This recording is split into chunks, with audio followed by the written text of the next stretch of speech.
Good morning. Last lecture में हमने tax पे स्टडी किया था, डिस्कस किया था। तो अब कैरेक्टरिस्टिक्स ऑफ टैक्स क्या होते हैं एम्स एंड फॉर्म्स हम जो है इसके डिस्कस करेंगे। तो कैरेक्टरिस्टिक्स ऑफ टैक्स क्या होता है, तो देखिए क्या होता है। कंपलसरी पेमेंट होता है जो हर पर्सन को पे करना पड़ता है। हर पर्सन में कौन, जो कि लायबल टू पे, यानी कि इतनी हैसियत रखते हैं, उनकी इतनी इनकम है कि उसके ऊपर उनको टैक्स देना पड़े।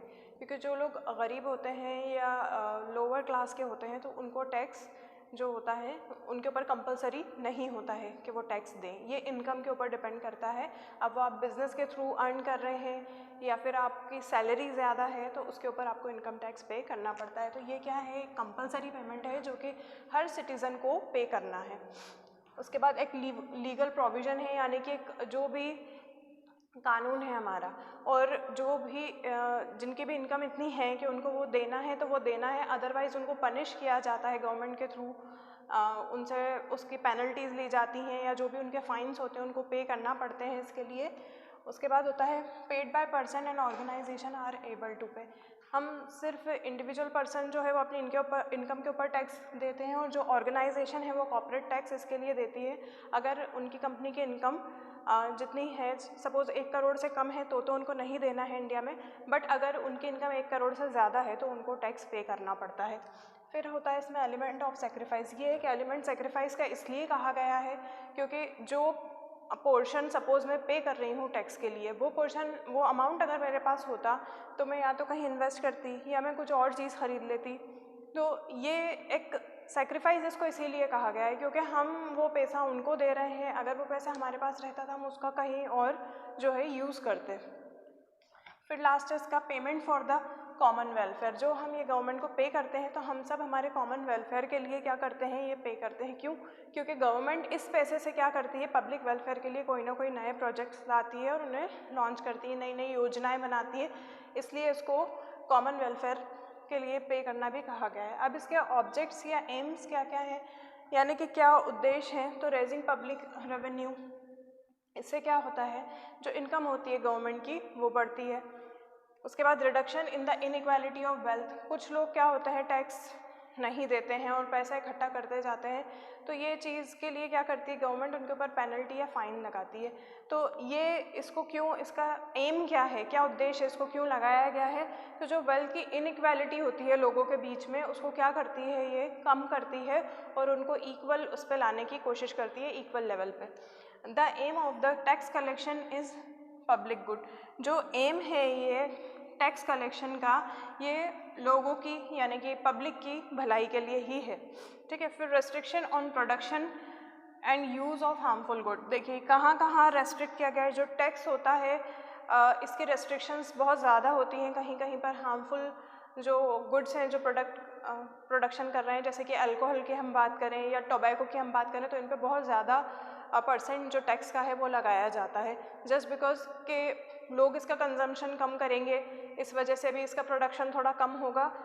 क्योंकि ये चीज़ क्या है, हार्मफुल होती है, तो इस पर टैक्स ज़्यादा लिया जाता है। Regulation of the import and export.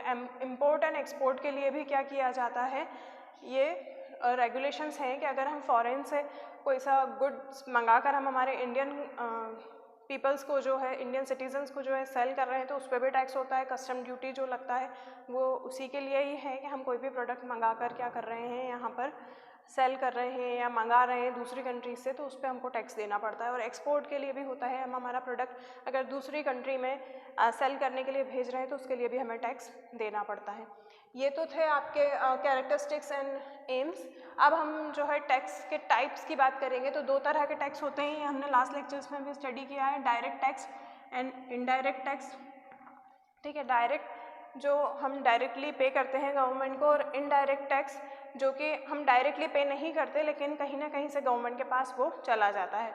देखिए क्या है इसमें, डायरेक्ट टैक्स में इनकम टैक्स आता है जो कि 1961 में इंट्रोड्यूस हुआ था। इनकम टैक्स क्या होता है, किसी भी इंडिविजुअल पर्सन की सैलरी या जो उनके बिजनेस से इनकम होती है उसके ऊपर उनको पे करना पड़ता है।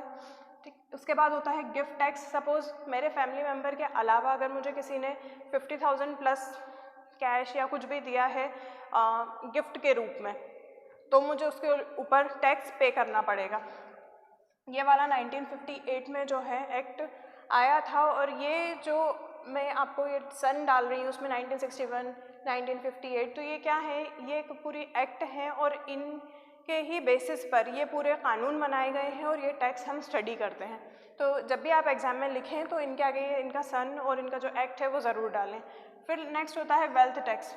तो वेल्थ टैक्स इंडिविजुअल पर्सन के अलावा जो हिंदू यूनिफाइड फैमिली होती है, यानी कि जिनकी इनकम जो होती है 1 करोड़ से ज़्यादा होती है, तो वो भी इस काउंटिंग में आ जाते हैं कि उनको टैक्स पे करना पड़ेगा, वेल्थ टैक्स। ठीक, उसके बाद नेक्स्ट आता है कैपिटल गेन टैक्स। तो देखिए ये 2 तरह का होता है, एक लेस देन 36 मंथ ये टाइम पीरियड है इसका, और मोर देन 36 मंथ पे क्या होता है, जो हम हमारी कैपिटल यानी कि हमारी पूंजी पे हमें जो टैक्स पूंजी जो हमारी अर्न कर रहे हैं हम, उसके ऊपर हमें पे करना होता है। फिर सिक्योरिटीज़ ट्रांजैक्शन टैक्स।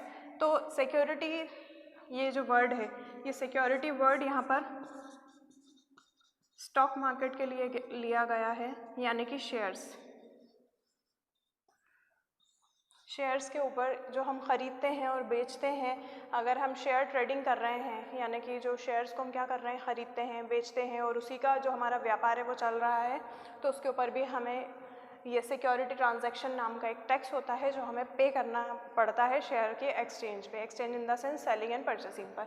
फिर होता है कॉर्पोरेट टैक्स। तो कॉर्पोरेट टैक्स यानी कि एक कंपनी जो होती है, एक ऑर्गेनाइजेशन जो होती है, वो ये टैक्स जो है वो पे करती है। और कब पे करती है, जब उनकी इनकम 1 करोड़ रुपये से ज़्यादा होती है। अगर उससे कम होती है तो इंडिया में ऐसा कोई रूल नहीं है कि उनको टैक्स देना पड़ेगा, लेकिन अगर उनकी इनकम 1 करोड़ से ज़्यादा है तो उनको वो टैक्स पे करना पड़ेगा। फिर नेक्स्ट आता है इसमें इनडायरेक्ट टैक्स। मैं कोई भी चीज़ ख़रीदती हूँ, सपोज़ मैंने परफ्यूम ख़रीदा है, तो परफ्यूम के ऊपर भी मैं टैक्स दे रही हूँ। डायरेक्टली नहीं दिया है, मैंने जिनसे परचेस किया है मैंने उनको उतना अमाउंट दिया है, फिर उस पे से क्या होता है ना, उनके ऊपर ये है कि उनको वो जो टैक्स का पैसा है वो गवर्नमेंट तक पहुँचाना है। तो वो मैंने उनको नहीं पे, मैंने गवर्नमेंट को डायरेक्टली पे नहीं किया है, लेकिन इनडायरेक्टली वो पैसा जो है वो गवर्नमेंट तक चला जाएगा, जितना भी टैक्स उसके ऊपर लगा है। अगर सपोज़ मैं छोटे मोटे गिफ्ट्स लेती हूँ, शो पीस है, या मैं किसी को गिफ्ट्स दे रही हूँ, तो उनके ऊपर भी जो टैक्स मैं पे करूँगी वो डायरेक्टली नहीं, इनडायरेक्ट मैंने जिससे भी परचेस किया है उनको दिया है, फिर उन्होंने गवर्नमेंट को वो टैक्स पे किया है। देखिए अब इसमें होता है सेल्स टैक्स। ये सेंट्रल गवर्नमेंट जो है ये चार्ज करती है वाला टैक्स, सेल्स टैक्स। तो इसमें बहुत सारे स्टेट्स भी ऐसे हैं जिनका इस पर बहुत ज़्यादा रेवेन्यू इनको मिल जाता है। तो सेल्स टैक्स जो भी प्रोडक्ट क्या करते हैं, सेल करते हैं, उसके ऊपर ये टैक्स लगाया जाता है। फिर होता है सर्विस टैक्स। तो ये इंडिविजुअल पर्सन की जो सर्विसेज होती हैं, जो सैलरी होती है, जैसे कि मैंने कोई सी ऑर्गेनाइजेशन ज्वाइन की है, उस पर जो मेरी सैलरी है उसके ऊपर जो मुझे टैक्स देना है, वो चीज़ें सर्विस टैक्स में आएगी। फिर नेक्स्ट होता है इसमें गुड्स एंड सर्विस टैक्स। ये 2017 में इंट्रोड्यूस हुआ था। और supply chain wherever consumption takes place. Supply chain यानी कि जो हम exchange of goods and services कर रहे हैं, ख़रीद रहे हैं और बेच रहे हैं गुड्स और सर्विसेज को, जहाँ पर भी कंज्यूम किया जा रहा है तो वहाँ पर ये टैक्स हमें पे करना पड़ता है। हर कंट्री में अलग अलग तरीके से जीएसटी लगाया गया है। सभी कंट्री की जो जीएसटी की दर है यानी कि जो परसेंटेज है वो अलग अलग हैं। उसके बाद नेक्स्ट है इसमें वैल्यू एडेड टैक्स। ये स्टेट गवर्नमेंट लगाते थे, अभी तो ये वाला टैक्स नहीं चल रहा है, अभी जीएसटी चल रहा है। तो ये भी क्या होता था, जो प्रोडक्ट्स होते हैं उसका जो एक्सचेंज होता है सप्लाई चेन पे, ये टैक्स हम पे किया करते थे। जो भी प्रोडक्ट्स हम ख़रीदते थे, बेचते थे, उनके ऊपर ये टैक्स हमें देना पड़ता था। और हर प्रोडक्ट पे वो जो टैक्स की दरें थी वो अलग थी। कस्टम ड्यूटी की हम बात करें, सपोज़ मैं एक बिज़नेस चला रही हूँ जिसमें मैं फ़ॉरेन से प्रोडक्ट मंगा रही हूँ, इंपोर्ट कर रही हूँ इंडिया में सेलिंग वगैरह के लिए, तो उस पर मुझे ये टैक्स पे करना पड़ता है, जिसे हम कस्टम ड्यूटी कहते हैं। फिर लास्ट आता है इसमें आपका टोल टैक्स। तो टोल टैक्स तो सभी लोग ट्रैवल करते हैं और सभी ने देखा होगा कि टोल के जो वो पॉइंट्स बने हुए आते हैं रोड पर, कहीं ना कहीं हाईवेज़ पे आते हैं, नेशनल हाईवेज़ पे आते हैं, स्टेट हाईवे पे आते हैं, तो वहाँ हम क्या करते हैं, टैक्स पे करते हैं, अदरवाइज़ वो हमें आगे नहीं जाने देते। तो वो जो पैसा हम पे करते हैं टोल टैक्स में, तो वो उस टैक्स का क्या करते हैं, उस टैक्स को वो इकट्ठा करते हैं और जो हमें रोड की जो मेंटेनेंस है, जो सड़कें बनाते हैं, वो जो कंस्ट्रक्शंस होते हैं, बड़े बड़े हाईवेज़ बनाते हैं और जो गड्ढे वगैरह होते हैं उनको भरते हैं और सड़क को बिल्कुल, रोड को बिल्कुल कैसा कर देते हैं, अच्छी तरीके से मेंटेनेंस उसका करते हैं। तो ये वाला टैक्स हम इसलिए पे करते हैं।